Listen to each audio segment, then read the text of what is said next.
ጉዳይ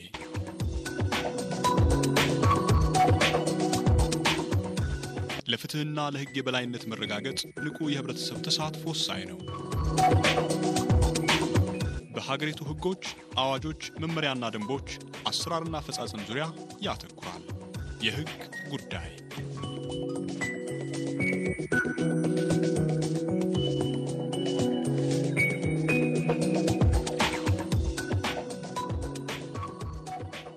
ሰላም እንደምንሰነበታችሁ የህግ ጉዳይ መሰናዶ ተከታታዮቻችን። በዛሬው ህግ ጉዳይ መሰናዶአችን ትኩረት ያደረግነው ስለ መንግስት ሰራተኞች የቅሬታ አቀራረብ ስነ ስርዓትና የመንግስት ሰራተኞች ቅሬታዎች ማስተናገጃ ስርዓት ዓላማቸው ምንድነው? ትኩረት ያደረግነው ቅሬታ ለማቅረብ ወደ አማራ ብሔራዊ ክልላዊ መንግስት ሲቪል ሰርቪስና የሰው ሀብት ልማት ኮሚሽን አስተዳደር ፍርድ ቤት የመጡ ባለጉዳዮችን ያካተተና በዚሁ ሲቪል ሰርቪስና የሰው ሀብት ልማት ኮሚሽን ሁለት ዳኞችን ያካተተ መሰናዶን ይዘንላችሁ የምንቀርበው። እስከ ዝግጅታችን ፍጻሜ አብራችሁ እንድትቆዩ በአክብሮት የጋበዝኳችሁ። የፕሮግራም ማስተናገድ ዋና ዓላማዎቹ ለቅሬታዎቹ አፋጣኝ መፍትሄ መስጠት እንዲሁም ለቅሬታዎቹ መንስኤ ሊሆኑ የሚችሉ ስህተቶችንና ድክመቶችን ማረምና ሁሉንም ሰራተኞች በእኩልነት ለማስተናገድ የሚያስችልና ፍትሃዊነት ያለው አሰራር በማስፈን የሰመረ የስራና ሰራተኛ ግንኙነት እንዲዳብር ማድረግ ነው። እናም ይህን መሰረት በማድረግም ቅሬታ ማቅረብ መብት ሲሆን ማንኛውም የመንግስት ሰራተኛ ህጋዊ መብት ተጓድሎብኛል ወይም በደል ተፈጽሞብኛል በማለት ቅር የተሰኘ እንደሆነ ቅሬታው እንዲታይለትና የመፍትሄ እርምጃ እንዲወሰድለት መስሪያ ቤቱን የመጠየቅ መብት ይኖረዋል። የሰራተኞች ቅሬታን ለማስተናገድ በወጣ ደንብ ላይ በደል ደረሰብኝ የሚል ማንኛውም የመንግስት ሰራተኛ ቅሬታዎቹን ሊያቀርብ ይችላል። ይህም ማለት የአዋጆች፣ ደንቦች፣ መመሪያዎችና አተረጓጎምና አፈጻጸም፣ የመብቶችና ጥቅሞች አጠባበቅ፣ የስራ አካባቢ ጤንነትና ደህንነት ሁኔታዎች፣ የስራ ድልድል ምደባ አሰጣጥ፣ የስራ አፈጻጸም ምዘና፣ ባለቆች የሚፈጸሙ ተገቢ ያልሆኑ ተጽዕኖዎች፣ የዲሲፕሊን እርምጃ አፈጻጸም ወይም ሌሎች የሰው ኃይል አስተዳደር ጉዳዮች ላይ በደል ተፈጽሞብኛል ካለ ችግሩን ለሚፈታለት አካል የቅሬታ ሰሚ ማመልከቻ መጻፍ ይችላል። ቅሬታው እንዲሰማለት የሚፈልገው የመንግስት ሰራተኛ ቅሬታውን ለቅሬታ አጣሪ ባለሙያ ለማቅረብ ይችላል። ማናቸውም የቅሬታ ማሰሚያ ማመልከቻ የሚከተሉትን ዝርዝሮች መያዝ ይኖርበታል። የአመልካቹን ስምና አድራሻ፣ የስራ መደቡን መጠሪያ፣ የቅርብ አለቃውን ሙሉ ስምና ማዕረግ፣ የቅሬታውን መንስኤና ደጋፊ ማስረጃዎች ካሉ አመልካቹ የሚፈልገውን አስተዳደራዊ መፍትሄ ቀንና ፊርማ፣ የቅሬታቸው መነሻ አንድ አይነት የሆነ የመንግስት ሰራተኞች የቅሬታ ማመልከቻቸውን በተወካዮቻቸው አማካይነት በቡድን ሊያቀርቡ ይችላሉ። ቅሬታው ከቀረበ የቅሬታ ማቅረቢያ ጊዜ ገደብም በመንግስት መስሪያ ቤት ውሳኔ ወይም እርምጃ ቅር የተሰኘ የመንግስት ሰራተኛ ጉዳዩን ለቅርብ አለቃው ወይም ለሚመለከተው የስራ ኃላፊ አቅርቦ ከተወያየበት ወይም የቅሬታውን መንስኤ ከተከሰተበት ቀን ጀምሮ በ10 የስራ ቀናት ውስጥ ማመልከቻውን ለመስሪያ ቤቱ የቅሬታ አጣሪ ባለሙያ ሊያቀርብ ይችላል። በተወሰነው የጊዜ ገደብ ውስጥ ከአቅም በላይ በሆነ ምክንያት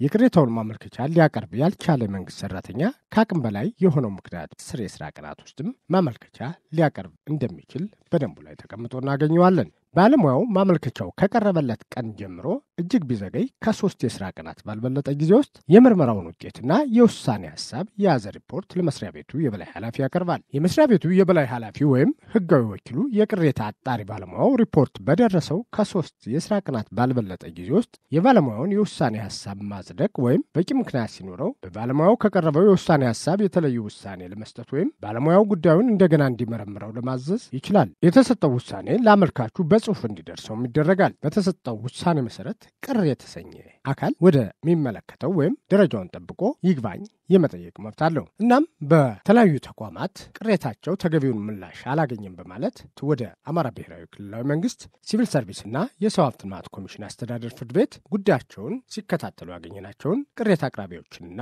ለቅሬታው ምላሽ ለመስጠት የቀረቡ ተቋማት ኃላፊዎችን ቅሬታ እንዴት ቀረበ፣ ቅሬታውን እንዴት በተቋሙ መፍታት አልተቻለም የሚሉትና የተለያዩ ጥያቄዎችን በማንሳት ወደ ዋናው ጉዳያችን አመራን። ታየል ሽፈራው እባላለሁ። ከሸበል በረንታ ወረዳ ከሄድዋ ቴክኒክና ሙያ ኮሌጅ ነው የመጣሁት። በምን ጉዳይ ነው ቅሬታ አለ ብለህ ወደ አስተዳደር ፍርድ ቤቱ የመጣሁበት ኬዝ ምንድነው? ተቋሙ ላይ የመልካም አስተዳደር ችግሮች ብዙ ጊዜ ይፈጠራሉ። በተለይ የመንግስት ተቋማት ላይ አብዛኛውን ጊዜ ሲቪል ሰርቫንቱና የፖለቲካ አመራሩ ወይም ተቋሙ በሚመራው አካል ላይ ያለ መግባባቶች ይፈጠራሉ። ለምን? አሰራርን ፍትሃዊና ዘመናዊ አድርጎ ለመስራት ሲባል አገልግሎት ሰጪውና አገልግሎት ተቀባዩ ተቋሙ ተግባብቶ መስራት የማይችል ከሆነ አሰራሮችን ተደራሽ ማድረግ የማይቻልበት ሁኔታ ስለሚኖር እነዚህን ለማድረግ ደግሞ ተግባቦታዊ አሰራርን ፈጥሮ ሲሰራ ነው ተቋሙ የተሻለ ደረጃ ላይ መድረስ የሚችለውና የመልካም አስተዳደር ችግሮች ብዙ ጊዜ ስለሚፈጠሩ እነዚህን ለመፍታት ሲባል ይኸው አስተዳደር ሲቪል ሰርቪስ ፍርድ ቤት ላይ ይግባኝ የጠየቁበት ሁኔታ አለ። በዚህ ልክ ነው እንግዲህ እንዳጠቃላይ ይሄ ነው መግለጽ እንፈልገው። ስሜ አበረ ፍቃድ እባላለሁ። በዲዋ ቴክኒክ ሙያ ማሰልጠኛ ኮሌጅ ምክትል ዲንና የትምህርትና ስልጠና ቡድን መሪ ነኝ። ሰራተኞች በቅሬታ ወደዚህ ተቋም እንዲመጡ የሚያደርጉ ተቋሙት ላይ የሚፈጠሩ የመልካም አስተዳደር ችግሮች ናቸውና እርስዎ ደግሞ ተቋምን ወክለው ነው የመጡ። በምን ጉዳይ ነው መልስ እንዲሰጡ የተደረጉት? መልስና ማስረጃ ወደዚህ ዘን ስንመጣ በኮሌጃችን ውስጥ አንድ የሬጅስትራል ባለሙያ ነበርና እሱ በማሽን ማውጣትና ለማውጣት ጋር ተያይዞ ማሽኖች ወጥተው የተገኙበት ሁኔታ ነበር። እዚያ ጉዳይ ቁጭ ብለን በወርድም በአጠቃላይ ሰራተኛው ተወያይተን ያለውን ነገር ያመነበትን ሁኔታ እንደተፈጠረና በዚያ ልክ ውሳኔ ያረፈበት ሁኔታ ነበር። በተደጋጋሚ የማስተማር ስራዎች የተሰሩበት ሁኔታ አለ። ችግሮች ግን እየባሱ ሄደ የመጨረሻ ውሳኔ የተሰጠበት ሁኔታ አለ። በውሳኔው ደግሞ ቅር ስለተሰኘ ወደ ሲቪል ሰርቪስ የመጣበት ሁኔታ ነው ያለ። እዚያው ችግሩን መፍታት አልተቻለም። ችግሩ ተደጋጋሚ የሆኑ ሲመጡ ያው ተቋሙ የሚፈታቸውን ፈቷልኝ። አሁን ግን የመጨረሻ ተቋሙ መውሰድ ያለበትን ነገር አስተማሪ የሆነ ነገር እርምት ለመውሰድ የጣረበት ሁኔታ ነው ያለው። በዚህ ደግሞ ውሳኔ ያረፈበት አካል ደግሞ ያልተሰማማበት ሁኔታ ስለነበር በዚህ ውሳኔም ቅር ተሰኝቻለሁና የሚመለከተው አካል ሊያይልኝ ይገባል በሚል እኛ ማስረጃና መልስ ይዘን የመጣንበት ሁኔታ ነው ያለ ማለት ነው። ሙላት እየታውን እባላለሁ። ደቡብ አቸፈር ወደ ፍርድ ቤት የመጣሁት በምን ነው ቅር ተሰኝተው ወደዚህ የመጣው የሚለው ነው? በአስተዳደር ጉዳይ ነው የመጣሁት እኔ። አስተዳደር ጉዳዩ ምንድነው?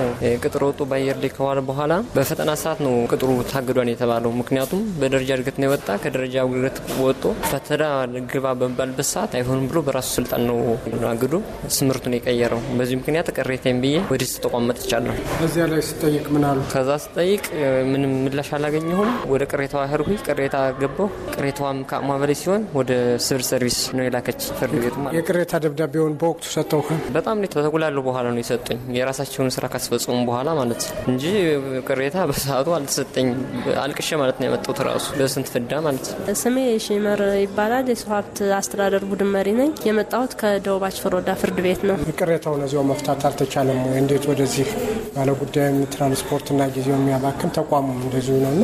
ምን ነበር ችግሩ የሚለው? የመጣሁበት ጉዳይ በቅጥር ዙሪያ ነው። ደረጃ እድገት አውጥተን ከደረጃ እድገት ከወጣ በኋላ የውስጥ ዝውውር ፈላጊ አለ በሚል ቅጥሩ እንዲሰረዝ ተደረገ። ከተሰረዘ በኋላ ያው ሰራተኛው ቅሬታ አቀረበ። ቅሬታ አቅርቦ ተቋሙ ላይ ሊፈታ አልቻለም። ሳይፈታ ሲቀር የግድ ወደ አስተዳደር ፍርድ ቤት እንድንመጣ ከሰሰ ቅሬታ አቅራቢው። ዛሬ አሁን የቃል ክርክር ለማድረግ ነው የመጣ ሁላችን። ዝውውር የሚያሟሉ ሰዎች ካሉ መጀመሪያ ለምን ደረጃ እድገት ማውጣት አስፈለገ?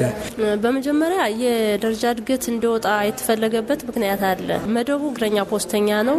ነገር ግን ጽዳትና ተላላኪ ሰራተኛ ወንድ በመሆኑ ያው የቢሮውም ጽዳት በተገቢው መንገድ ሊጸዳ ስላልቻለ አስተባባሪዋና ጽሕፈት ቤት ኃላፊው ተስማምተን የደረጃ እድገት ቢሆን ያ ልጅ ያድጋል፣ በዛ ቦታ ደግሞ ሴት ጽዳቶችን ልናገኝ እንችላል በሚል ተስማምተን አወጣን። ነገር ግን ከዛ በኋላ ዝውውር ፈላጊ ሰው መጣ። በእርግጥ የመጀመሪያ ላይ ዝውውር ፈላጊ መኖሩን አላወቅንም፣ ሳናውቅ አወጣን። ካወጣን በኋላ ደግሞ መሰረዝ የለብንም ነበር። ነገር ግን ቅሬታው በጽሕፈት ቤቱ በኩል ቅሬታው ሊፈታ አልቻለም። የግድ በተቋሙ እንዲሰረዝ ተደረገ። ደረጃ እድገቱ ዝውውር አውጥተን በሷ ቦታ ሌላ ቀጠር። አሁን ላይ አሰሪው መስሪያ ቤት ወይም የስራ ሂደቱ ይሄ ክፍት ቦታ በዚህ ቢሞላ ይሻላል፣ ዝውውር ደረጃ እድገት እዚያ ከጠፋ ነበር ቅጥር የሚደረገው። አሁን ግን የስራ ሂደቱ ለዚህ ቦታ ደረጃ እድገትም እፈልጋለሁ ካለ ይቻላል፣ ቅደም ተከተል የለውምና ያን ማድረግ አልተቻለም። ትክክል ነው። የክፍት ቦታ የስራ ሂደቱ ማንዴት አለው። በዛ መሰረት አው ስልጣን አለው፣ ኃላፊነት ስላለው የደረጃ እድገት እንዲወጣለት ጠየቀ። ተቋሙም ተስማማ። ከተስማማ በኋላ ቀጥታ ደረጃ እድገቱን ማስታወቂያ ወጣ። በሰው ኃይል በኩል ወጣ። ከዛ በኋላ ምዝገባ ተጀመረ። የተፈለገው ኃላፊነቱ ስላለው የሰው ኃይሉ የፈለገ በደረጃ እድገት ነው የፈለገው። ነገር ግን ያ ከሆነ በኋላ ዝውውር ፈላጊ ሰራተኛ መጣ። ዝውውር ፈላጊ ሰራተኛ ሲመጣ ተቋሙ ያ ዝውውር ፈላጊ ሰራተኛ አንደኛ ጥበቃ ሰራተኛ ናት፣ ከሴትነት አንጻርም ችግር ስለሆነ ቢሰረዝ የሚል ነገር በተቋሙ መጣ። ከዛ በኋላ ተቋሙ እንዲሰረዝ አድርገው ያን የደረጃ እድገት። ከዛ ዝውውሩን ፈጸምንና ሴት ጥበቃ ወደ ሰው ሀብት መጣች። በሷ ምትክ ሌላ ወንድ ጥበቃ እንዲቀጠር የተደረገበት ሁኔታ ነው ያለው። አማራጭ በላይ ጎን ይባላልው። ጉና በየምድር ወረዳ ነው የመጣሁት ስራ ያው ተበድየና ከ2000 ዓመተ ምህረት ጀምሬ እያለቀስኩ ያለው ጤና ጥች ነው ያለው። በዛ አይነት እንሳ ማለት ነው እስከ 2004 ዓመተ ምህረት ድረስ አንደኛ ደረጃው ላይ ንብረት ኦፊሰርም ጸሐፊም ሪከርድም በውክልና በእንትን እያሳዙ ንብረት ኦፊሰር ቋሚ ሁኜ ነው ስሰራ ቆየው። 2005 ሰኔ 19 ላይ ተወዳድሬ የሰው ኃይል አስተዳደር ሆንኩኝ። 2006 ላይ ከዚህ ክልል መጣን። ትምህርት ቤቶች ተሰባስበን የሰው ኃይል አስተዳደር ቡድን መሪ ሆኗል። መደቡ አድጓል፣ ደረጃው ተቀይሯል ተባልን። መጠነ እዚህ ሲቪል ሰርቪስ ላይ ያስፈቀድነ ሲቪል ሰርቪሶች ለደቡብ ጎንደር ዞን ጻፉልን። ደቡብ ጎንደር ዞን ላይ ለወረዳው ጻፈ። ጥቅማጥቅማቸው እንዲከበር ስራውን እየሰሩ ነው ተባለ። እንትኑ የቤተሰብ ስለሆነ እኛ አንፈልግም፣ ጥቅማጥቅሙን የለኝም በጀት እያለ ሲያሰቃየን ቆየ። አንድ አመት እንዳለፋ በመጨረሻ ላይ ወንዱ ሲያስፈራራው ወንዱን መደበው። እኛ ሁለት ሴቶች ከ2006 ጀምሬ እስከ 2009 ድረስ እያለቀስኩ ቆየ። 2009 ላይ ጉና በየምድር ወረዳና ፋርጣ ወረዳ ባንድ ነበር። ፋርጣ ወረዳ ተከፈለ፣ ጉና ወረዳ በየምድር ተባለ። ያው የትምህርት ጽፈት ቤት ኃላፊ የነበረው የወረዳ ኃላፊ ሆኖ ከጉና በየምድር ወረዳ መጣ። በቃ ጋሽ እንግዲህ ካቢኔው ማኔጅመንት አንተ ነህ ጥቅማጥቅምን አስከብርልኝ ወይ ስራው እየለፋው ነው ስጠኝ አልኩት። ዛሬ ነገ ሲል 2009 ጨረስ። 2010 ላይ ጂኤጆው የመንግስት መዋቅር መጣ። ያኔ በጂኤጆው ግዥና ፋይናንስ ንብረት አስተዳደር ቡድን መሪ ብለው ፖስት ካደረጉት በኋላ ግድግዳ ላይ እሷን መልሷት ወደ ሰው ኃይል እሷ ከቦታዋ ትሆንና ብሎ የራሱን ቤተሰብ አስገባው። እንደውም የማያሟላ ማለት ነው። 2010 ላይ ሲሰራ ቆይቶ ያ ልጅ 2011 ላይ ያስለቀቀ ወደ ወረዳው ወሰደው። ያ ቦታ ክፍት ሆነ። ስራውን የሚሸፍነው እኔ ነኝ። ስራውን እየሸፈንኩ አሁን ጥቅማጥቅሙ ይከበርልኝ ብዬ ከ2011 ላይ ጀምር ያለቀስኩ ቆየው። አሁን ሊፈጽሙልኝ አልቻለም። ውክልና ያዣሉ። ውክልናውን ደብዳቤ ተጽፎ ውክልና ይዤ እየሰራው እገኛለሁ። እሺ ጥቅማጥቅሙን አስከብሩልኝ ብለው እምቢ አሉኝ። አሁን ግን ከ2010 እስከ 2014 ላይ ሰኔ 1 ላይ በራሪ መመሪያ መጥቶ ሜዲካል ታሟላለች ለእሷ ደረጃ እድገት ይጣላ ብሎ ኃላፊው መርቶ ለሲቪል ሰርቪስ ሰጣቸው። አናወጣላትም ብለው ሸፍነው አፍነው አቆዩት። እንዳለ ሰኔ 17 እና አንቺ የምትወዳደሪ ከሲቪል ሰርቪስ ላይ ሪፎርምና ክትትል ቡድን መሪ አለ፣ አንቺ ብቸኛ ተወዳዳሪሽ ታሟያለሽ አለኝ። ሂደቱ ልጠቅመኝ ነው ልጎዳይ ስለው ልጠቅምሽ ነው አለኝ። እሺ ብዬ መዝግቡ ስለ አንመዘግም እያሉ ጥቅማጥቅም ያገኘው ለሱ ሆታ ማሟያል ያረገኝ ነው እንጂ ለኔ ሊጠቅመኝ አይደለም። ከዛ በኋላ እሺ መዝግቡ ይብልጣታቸውን እየቀሰሩ ምን መመሪያ ታውቂያለሽ እያለ ያውም ተራ ባለሙያ እየሰደበኝ። ቅዳሜና እሁድ ሰኞ 21 ነው በ22 ፈተናውን አውጥተውታል እና በ21 ደሽ ዞን መመሪያ ዘሽ ነው ያለኝ።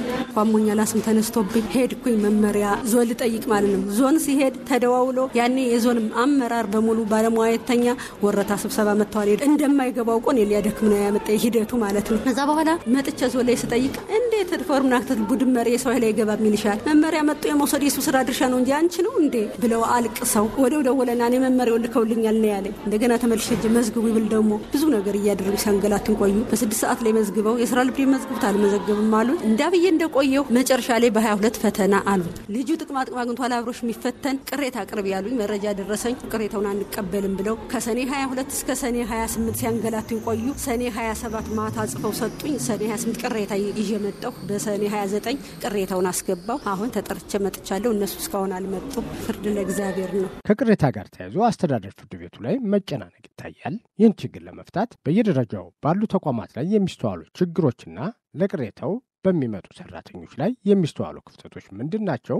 ወደፊትስ ምን ቢደረግ ጥሩ ነው ይላሉ በአማራ ብሔራዊ ክልላዊ መንግስት ሲቪል ሰርቪስና የሰው ሀብት ልማት ኮሚሽን አስተዳደር ፍርድ ቤት ሰብሳቢ ዳኛ አቶ አጋ ብርሃኑ እንዲህ የሚል ምላሽ ሰጠውናል። በአሁኑ ሰዓት ቅሬታዎች ከሚገባው በላይ ባልተጠበቀ ሁኔታ እየፈጠነ የመጣ ሁኔታ ነው ያለው። እንግዲህ ምክንያቱ ምንድን ነው ስንል አንድም ያው ማንኛውንም ጉዳይ በፍርድ ቤት ሄጄ ጉዳይን አስፈጽማለሁ የሚለው ስሜት አለ። ይህ ጥሩ ነገር ነው። ነገር ግን በሆነውም ባልሆነው ለቅሬታ ምክንያት የማይሆኑ ምክንያቶችም ይመጣሉ። እዛው በተቋሙ የሚቀሩ የተቋም ኃላፊዎች የሚያዩቸው፣ እዚሁም የተቋሙ ደግሞ የቅሬታ ሰሚ ባለሙያዎች የሚያዩቸው፣ በዲሲፕሊን በኩል የዲሲፕሊን ባለሙያዎች የሚያዩቸው አንዳንድ ቀላል ጉዳዮች አሉ። እነኚህ ሁሉ አሁን ወደ ፍርድ ቤት በመጣት ነው የፍርድ ቤቱን ጫና እያጨናነቁ ያሉት። ስለዚህ አሁን ይህን ጉዳይ ለመቀነስ ከታች ትልቅ ስራ ይጠብቃል። በተለይ ቀላል የሆኑ ጉዳዮችን መፍትሄ በመስጠት እዛው እንዲቀሩ የማድረግ ስራ ቢሰራ ጥሩ ነው። ወደ አስተዳደር ፍርድ ቤቱ ደግሞ መምጣት ያለባቸው ጉዳዮች ካሉ ደግሞ መቅረት የለባቸውም። ወደ አስተዳደር ፍርድ ቤት መጥተው ምላሽ የሚያገኙበትን ሁኔታ ደግሞ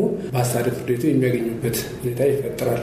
ግን አሁን ፍርድ ቤቱን እያጨናነቀ ያለው ለቅሬታ ምክንያት የሆነን ጉዳይ ለቅሬታ ምክንያት ያልሆነ ጉዳይ በመፈጠሩ በጣም አጨናንቆታል። ስለዚህ ከተቋማት ምን ይጠበቃል?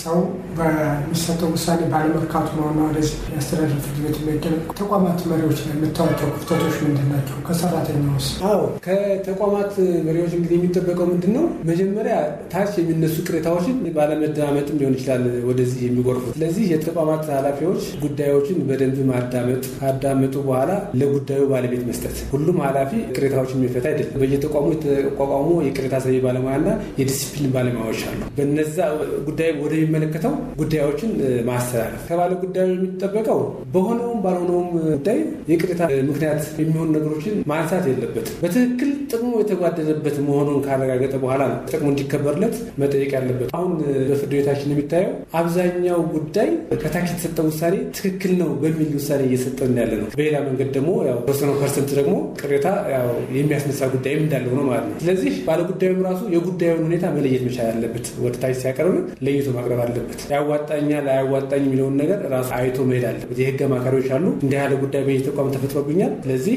ይሄ ጉዳይ ወደ ህግ በህድ ያዋጣኛል አያዋጣኝ የሚለውን ነገር የህግ ባለሙያ ጋር መተጋገዝ አለበት እና ከዛ አንጻር ይሄ ነገር ቢሰራ በተሻለ መጠን የቅሬታዎቹ ጉዳዮች ሊቀንሱ ይችላሉ የሚል ግምት አለ። ሌላው ከቅሬታ ጋር ተያይዞ የመንግስት ሰራተኞች አዋጅም ሆነ ደንብ መንግስት ተቋማት ላይ የሚጥለው ግዴታ አለ የሚሉን ደግሞ በአማራ ብሔራዊ ክልላዊ መንግስት ሲቪል ሰርቪስና የሰው ሀብት ልማት ኮሚሽን ተጠሪ ዳኛ ወይም የአማራ ክልል ሲቪል ሰርቪስና የሰው ሀብት ልማት ኮሚሽን አስተዳደር ፍርድ ቤት የሚያስተዳድራቸው በየአካባቢው ያሉ በደብረ ብርሃን፣ ደሴና ባህር ዳር ላይ ያሉ ፍርድ ቤቶች በበላይነት የሚያስተባብሩን አቶ ስለሽ አብርሃም አዋጁና ደንቦች ምን ይላሉ? ከቅሬታ ጋር ተያይዞ ቅሬታ የማቅረብ ዓላማስ ምንድን ነው? ከቅሬታ ጋር ተያይዞ የኛ አዋጅ መሆነ ደንብም መንግስት ተቋማት ላይ የሚጥለው ግዴታ ነው።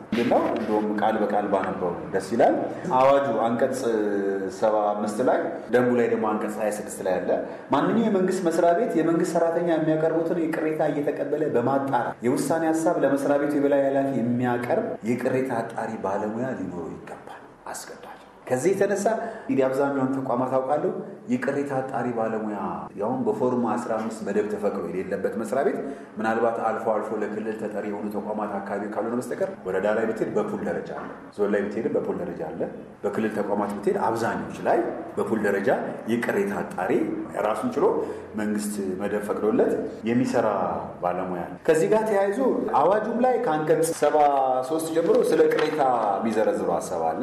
73፣ 74፣ 75፣ 76 ደንቡም ላይም ተመሳሳይ ነው። ከአንቀጽ 23 ጀምሮ በዝርዝር ያስቀምጣል ኦልሞስት አብዛኛው ነገር።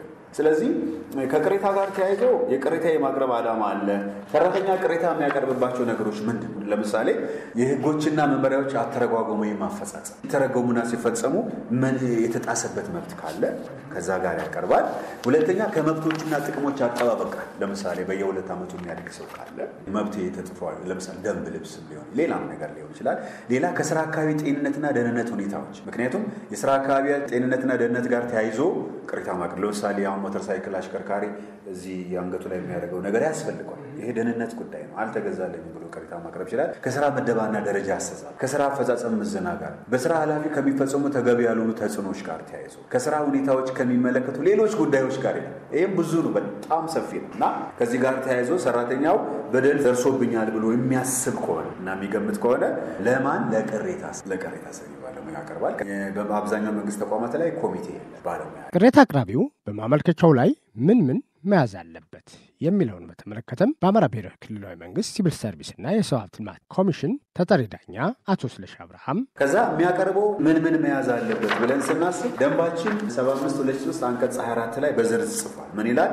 ያመልካቹ ስምና አድራሻ፣ የስራ መደቡ መጠሪያ፣ የቅርብ አለቃው ሙሉ ስምና ማዕረግ፣ የቅሬታ መንስኤ፣ ደጋፊ ማስረጃዎች፣ አመልካቹ የሚፈልገው አስተዳደራዊ መፍትሄ፣ ቀንና ፊርማ፣ እነዚህ አብረው ራሱን የቻለ ነገር ይሄንን ሞልቶ ነው የሚሰጠው። አብዛኛው ቦታ ፎርም አለ። ፎርም እንዳለ ከሚቀርቡ ከይግባኝ ማመልከቻዎች እናያለን። አብዛኛው እንደዛ ነው። የቅሬታ ማቅረቢያ የጊዜ ገደብን በተመለከተም ጠይቀናቸው የአማራ ብሔራዊ ክልላዊ መንግስት ሲቪል ሰርቪስና የሰው ሀብት ልማት ኮሚሽን ተጠሪ ዳኛ አቶ ስለሽ አብርሃም የቅሬታ ማቅረቢያ የራሱ የሆነ ጊዜ ገደብ አለ። ምን ይላል?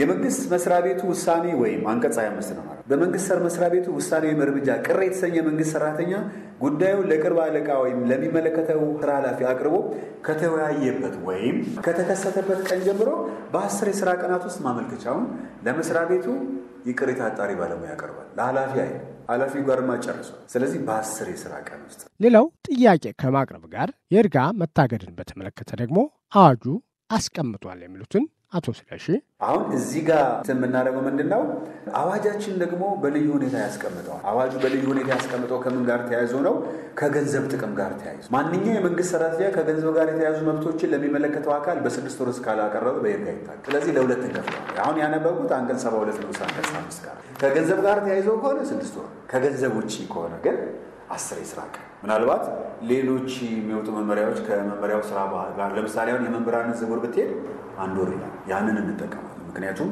ዝውውሩ ከክልል ጀምሮ ስለሚሰራ ለሰራተኛው የቅሬታ ማቅረቢያ ጊዜ ታስቦ ስለሆነ የረዘበው ይሄ ነውና 10 የስራ ቀን ውስጥ ቅሬታ ማቅረብ አለበት።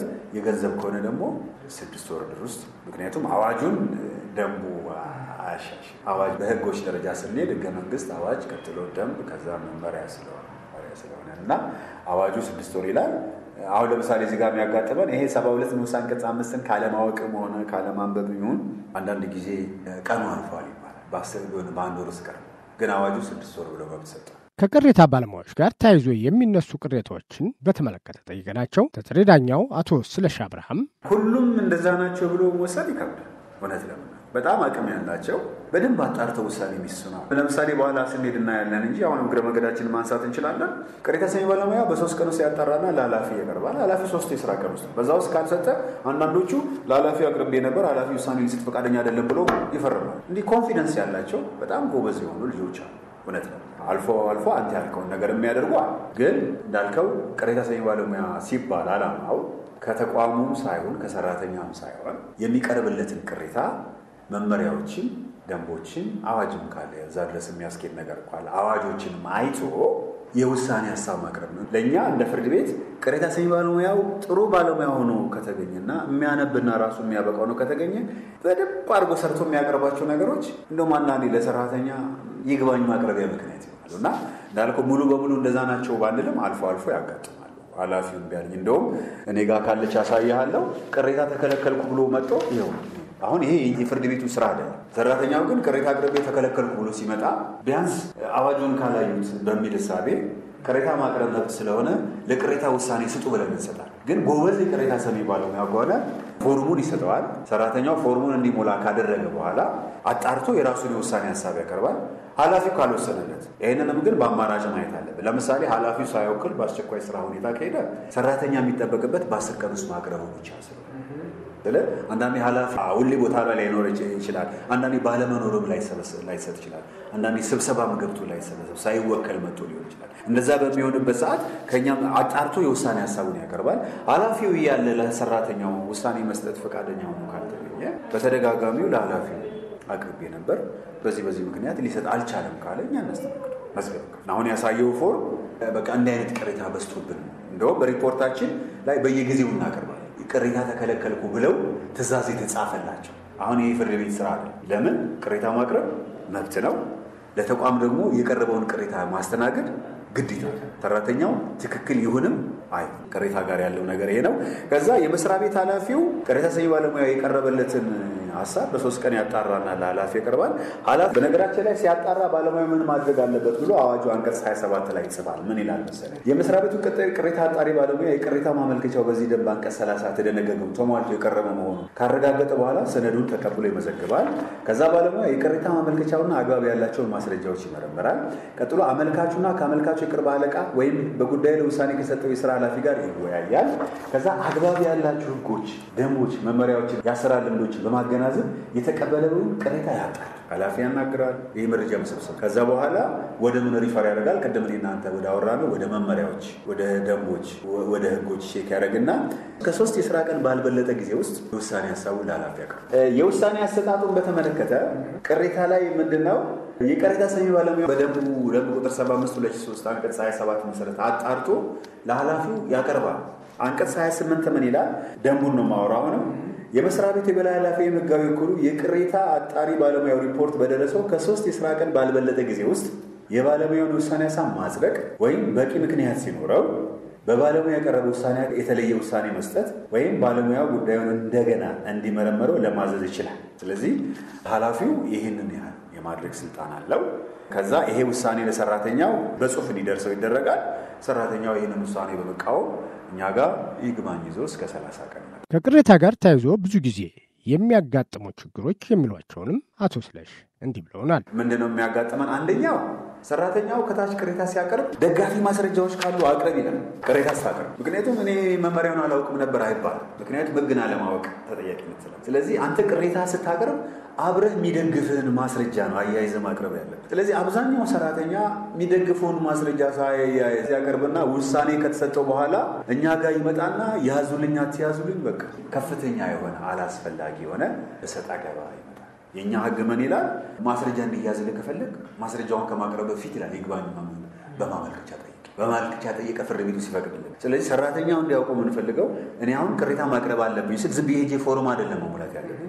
የቅሬታ ምክንያት ምንድን? ቅሬታ የሚቀርብባቸው ምክንያቶች ብለናል። ሕጎችን መመሪያዎችን አተረጓጎምና አፈጻጸም ላይ ሕጉ ሲተረጎም መብቴን ይከለክላል። ይሄው አየሽ፣ ለምሳሌ የዓመት ፍቃድ ጠይቆ ፎርም ትሞላል፣ ፕሮግራም ታሳውቃል። ያ ፕሮግራም ኮፒ አንተ ጋር ይኖራል ተብሎ ይታሰብ። በፕሮግራም መሰረት ፍቃድ ሊሰጥ ሲገባ ከተከለከልክ ዝም ብዬ በፕሮግራም መሰረት አይደለም ማለት ያለ በእጅ ያለው ፕሮግራም አያይዘ አንዱን አብነት ነው።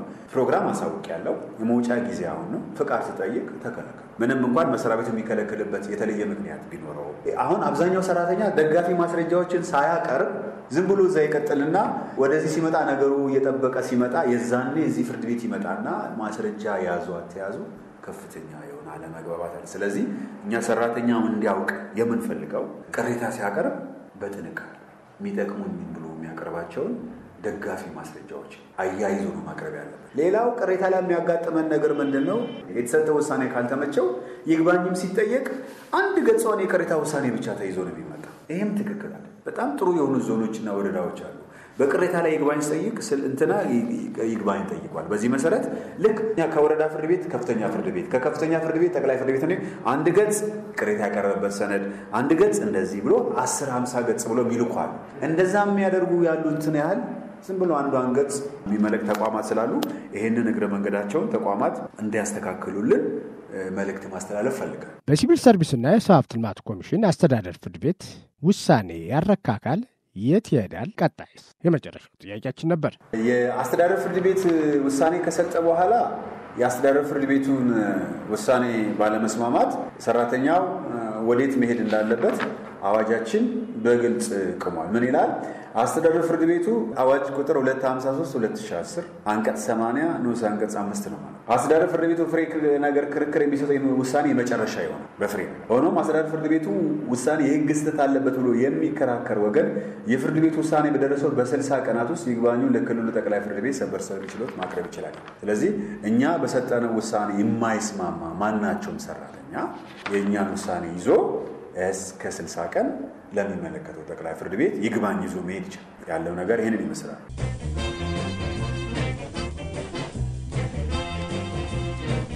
አድማጮቻችን የመንግስት ሰራተኞች ቅሬታ ማቅረብ ስነ ስርዓትና የቅሬታ ማቅረብ ዓላማዎች በተመለከተ ቆይታ ያደረግነው መሰናዶ ላይ ግንዛቤ አግኝታችኋል ብለን እናስባለን። ሳምንት በሚኖረን የህግ ጉዳይ መሰናዷችን ፍርድ ተፈጸመ የሚባለው መቼ ነው? የፍርድ አፈጻጸምና የፍርድ አፈጻጸም ስርዓት ማለት ምን ማለት ነው? በአጠቃላይ ፍርድ ተፈጸመ የሚለውን ጥያቄ ለክርክሩ መነሻ እንደሆነ ንብረት ልዩ ባህሪ ታይቶ ሊመለስ የሚችል ነው። የፍርድ ባለመብት ፍርዱ ተፈጽሞበታል የሚባለው ጥሬ ገንዘብ ከሆነ ገንዘቡ ሙሉ በሙሉ ሲመለስለት፣ የሚንቀሳቀስም ሆነ የማይንቀሳቀስ ንብረት ከሆነ ደግሞ ንብረቶቹን ተረክቦ በይዞታው ላይ ሲያደርግ ነው። ይሁን እንጂ በተግባር እንደሚታየው ክስ አቅርቦ ለማስፈረድ ከሚወስደው ወጪና ጊዜ ጉልበት ባልተናነሰ ሁኔታ የተፈረደን ፍርድ ለማስፈጸም የሚጠይቀው ወጪና ጊዜ በልጦ የሚታይበት ጊዜ ይከሰታል። ለዚህም ማሳያ የሆነን ዘንድ በባህር ዳር ከተማ አስተዳደር ቀበሌ 3 ዲፖ አካባቢ የፍርድ ውሳኔ ከተሰጠው በኋላ 2 ዓመት የፍርድ አፈጻጸሙ ሳይታይላቸው የቀሩ ጉዳዮችን